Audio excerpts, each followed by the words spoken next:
What do you all think of when you think of presidential elections?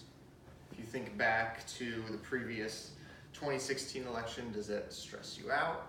Do you just think of all the political drama we had to experience, or maybe you're excited to move forward into the 2020 election? That's what you're looking forward to. Here in the US, we have a very unique form of selecting the president. We call that the Electoral College. That's the method that we have. But there's a lot of people in the US that aren't content with this method of the Electoral College. They want to get rid of it and try something else called the popular vote, where everyone in the country votes independently of states, independently of an electoral college, and they select the president. And there's several reasons that people want this idea of a popular vote. They say that the most popular candidate isn't winning all the time. This happened in 2016 when Hillary Clinton lost the Electoral College but won the popular vote. Some say that voters across the country aren't getting properly represented if they don't live in a swing state or in an important state, that candidates aren't caring about them. And then others say that the Electoral College is simply outdated. It's old, we don't need it more, we need to move forward to something that is better shaped for our modern society. Because when the Electoral College was first made, voters weren't as aware of the political going-ons in the country, and communication was low. Thus, we need to move to something else. But I want to propose today that we need to keep the Electoral College, and that is the best method right now for the United States. So as we talk about this, as we talk about maintaining the Electoral College, we're going to start by defining it, but then just look at 3 reasons why the Electoral College is worth keeping. First, what is the Electoral College? Some people immediately begin thinking of a place, an actual college. That's not true. There's no brick and mortar college. There's no online college with the Electoral College. The Electoral College is a process, not a place. It's a group of selected individuals where their job is to select the next president. The voters on election day get together and we vote, we cast our ballot, but we're not casting a ballot for the president, we're casting a ballot for an elector who will then vote for the president. Each state gets a certain number of electors, and this number is equal to the representation that they have in Congress. And those number of electors, they get together, and most states are winner take all, which means all of the electors will vote for the same person, and that person will be the candidate that the most people in their state wanted. That's how the Electoral College works. Thus, this is another form of representation. Electors represent the voters to choose the president.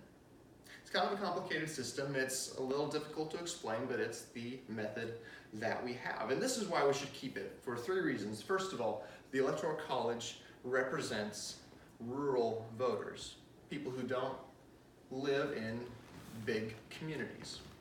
Think for a minute what would happen if we had the popular voting system, where just everyone in the country votes, doesn't matter where you live, doesn't matter what state you're a part of, what party, doesn't matter, you just vote for the president. The campaigns leading up to that, where would you see all of the candidates? All of the candidates would be in big cities. They would go to places where they can reach as many voters in as little time as possible and with the least amount of traveling and the least amount of money. They would go to places like New York, they'd go to places like LA, they'd go to the big cities in Florida and in Texas, they'd go to Chicago, they'd go to these places where they can reach all these people, and they wouldn't care about middle of nowhere Idaho, they wouldn't care about middle of nowhere Georgia, they wouldn't care about those places, they wouldn't go campaign there, which means the voters who live in those areas would be ignored, and their needs and the things that they want to see in their government wouldn't be things that candidates would try to appeal to, because they're trying to get the most number of votes across the country. That's what would happen, but with the Electoral College, candidates are forced to travel throughout the country to try to gain popularity across the board in as many places as they can. And you may say, well, no, they only focus on swing states. But even swing states are a good cross-reference of Americans. There's little places, little states with few people like Iowa, that's a swing state, and that has its own set of needs that the people in Iowa want. And then there's larger states like Florida that have a lot of people in a lot of big cities, a lot of urban areas, and the people there have their needs, and candidates are there in Florida in that area, and they're also in Iowa. But even so, a state like Missouri, that's typically a red state, a state that votes consistently for Republicans, we had visits from presidential candidates the last cycle and the cycle before that. People coming to our state to try to gain votes here. So the Electoral College gives people across the country a voice, not just the people in the big cities. Secondly, the Electoral College prevents errors and mishaps that you wouldn't want to see. Two quick examples of that. If there was an isolated case in a community or in a state where in November on election day they had bad weather, they had a blizzard come through, and it kept a lot of voters from going to the polls, that state would still be represented because they still would have their number of electoral votes. If that storm came through with the popular vote, a lot of people, their area would not be heard. Their state would not be heard because they wouldn't have an already set amount of political weight in the election. Secondly, think back to 2000, the Al Gore, George W. Bush election, and it all came down to the state of Florida. And they couldn't tell who won Florida, and it was contested, and they had to go through weeks and weeks of recounts and trying to figure out who won that. Imagine what would happen if there was a close race like that, but it was a popular vote. And it came down to 49-ish% and 49-ish% of the candidates received the vote, and you needed to do a recount to decide. You're going through hundreds of millions of ballots doing a recount, and that would take months perhaps, and perhaps even longer for a president to be determined. That'd be a headache nobody would want to go through.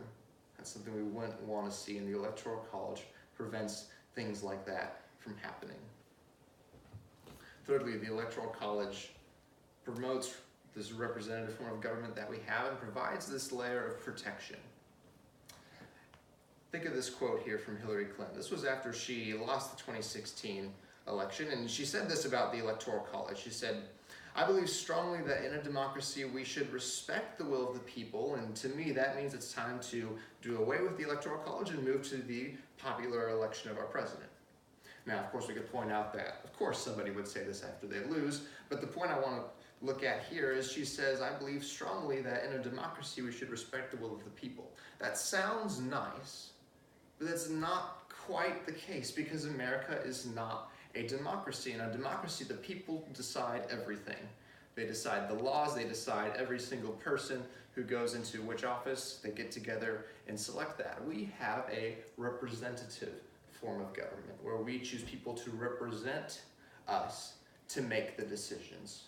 This is what the Electoral College is. We pick electors who represent our views in selecting the president. So this fits right in with these checks and balances that America is known for and that we've been able to prosper because of. But also the Electoral College was made to protect the US from mob rule, from the citizens getting together and picking someone who would be like a dictator. The Founding Fathers did not want that, so they put into place the Electoral College to create that buffer of protection between the people and the office of the president. And it's worked. So when we think back over these points, there's more that we could go into, but the Electoral College gives people across the nation a voice. It prevents a lot of unwanted errors and mishaps we would not want to experience, and it continues to promote this representative form of government. America has been an incredible country over the last several decades, and the Electoral College, this representative form of elections, has been key.